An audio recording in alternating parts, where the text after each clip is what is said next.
Hello everyone, this is Keertana, Assistant Professor, Department of Commerce. I am here to present a lecture series on the subject Financial and Cost Accounting on the topic Subsidiary Books. By the last video, we have seen purchase and purchase return book with sum. Now we can see sales book. Sales book is a subsidiary book maintained to record credit sale of goods. Goods mean items in which the business is dealing. These are meant for regular sale.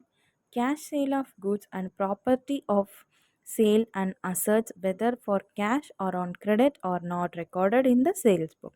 This book is also named as sales day book, sold day book, sales journal, or sales register. The okay.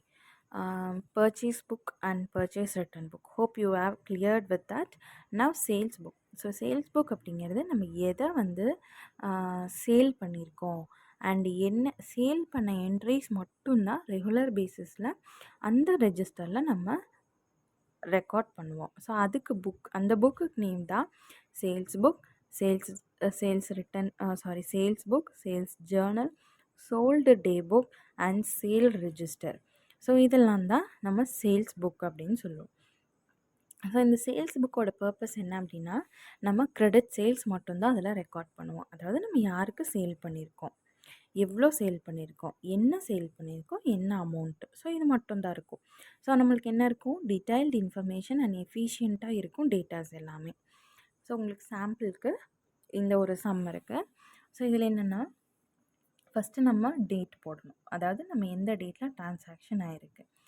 And particulars, அதாவது particulars அப்படிங்கிறது name of the party purchasing good or party to whom goods have been sold.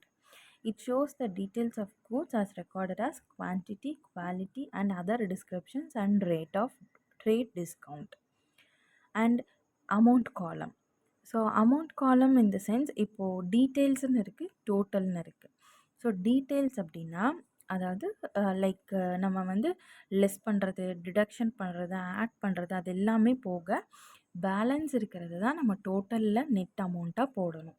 So அதுதான் வந்து இப்போ எக்ஸாம்பிளுக்கு நீங்கள் details காலமில் less பண்ணணும், discount less பண்ணுவீங்க, packing charges அந்த மாதிரி இதெல்லாம் ஆட் பண்ணுவீங்க. ஸோ அந்த மாதிரி எதெல்லாம் வந்து நம்ம டிடக்ட் பண்ணணும், எதெல்லாம் ஆட் பண்ணணுமோ அதெல்லாம் அந்த காலமில் முடிச்சுட்டு டோட்டல் அமௌண்ட்டை தான் நம்ம நெட் அமௌண்ட்டை தான் டோட்டலாக போடணும். ஸோ இப்போ இதில் டேட் வந்து என்ன கொடுத்துருக்காங்கன்னா 2017 இயரில் ஜூலை 5ல் சரவணா ட்ரேடர்ஸ் அப்படிங்கிற கம்பெனி 10 பேக் ஆஃப் A4 ஷீட்ஸை 250 ருபீஸ்க்கு சேல் பண்ணியிருக்காங்க. So 10 into 250 rupees 2500. அதே மாதிரி 10 dozen of writing pads at 850 per dozen. So 850 into 10 8500. So இதை ஆட் பண்ணோன்னா நம்மளுக்கு 11,000. ஸோ இதில் 10% டிஸ்கவுண்ட் கொடுத்துருக்காங்க. So 1100 rupees. ஸோ இதெல்லாம் கேல்குலேட் பண்ணது பேலன்ஸ் இருக்கிறது 9900. அதுதான் டோட்டல் அமௌண்ட். நெக்ஸ்ட் ஜூலை 20 என்ன பண்ணியிருக்கோன்னா, மோகன் அண்ட் கோ என்ன பண்ணியிருக்காங்க, 5 ஒயிட் போர்டை 2200 ஈச்க்கு வாங்கியிருக்காங்க.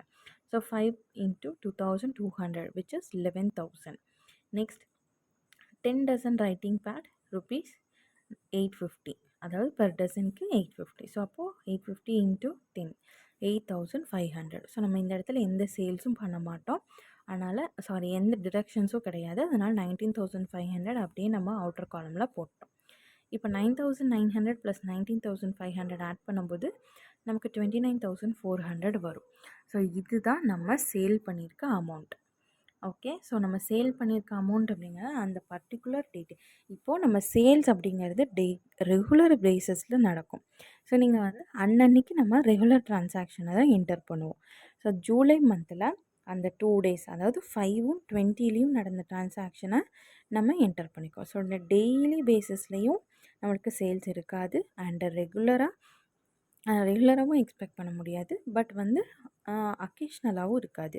பட் வந்து உங்களுக்கு சேல்ஸ் அப்படிங்கிறது யூஷுவலாக நடந்துகிட்டே தான் இருக்கும். ஸோ அதை வந்து நம்ம இப்படி ஒரு ஃபார்மேட்டில் என்டர் போடும்போது நம்மளுக்கு டீட்டெயில்டு இன்ஃபர்மேஷன் கிடைக்கும். ஸோ அதுதான் வந்து இப்போ சேல்ஸ் புக்கை போஸ்டிங் அப்படின்னு சொல்கிறோம். போஸ்டிங் ஃப்ரம் சேல்ஸ் புக் அப்படிங்கிறது first everyday each entry is posted to the debit side of the respective personal account of the debtor, அதாவது அவங்களோட என்னெல்லாம் வந்து நம்ம சேல் பண்ணியிருக்கோம், எவ்வளோ குவான்டிட்டியில் பண்ணியிருக்கோம், என்ன ரேட்டில் பண்ணியிருக்கோம் அப்படிங்கிறதெல்லாம் என்டர் பண்ணுறது தான் அந்த பர்டிகுலர்ஸ் காலம். ஸோ ஹோப் இந்த சேல்ஸ் புக் உங்களுக்கு ஈஸியாக அண்டர்ஸ்டாண்ட் பண்ணுற மாதிரி இருக்கும்னு நினைக்கிறேன். If suppose you haven't get clear, just work out the some, you will be clear. Okay, so பேசிக்கான பர்டிகுலர்ஸில் இருக்கிற அமௌண்ட்டை நீங்கள் ரேட்டோடு இன்ட்டு பண்ணி டீட்டெயில் காலமில் போட்டு டிஸ்கவுண்ட்டை மட்டும் நீங்கள் டிடெக்ட் பண்ணிங்கன்னா you will be receive net payable amount. That's it.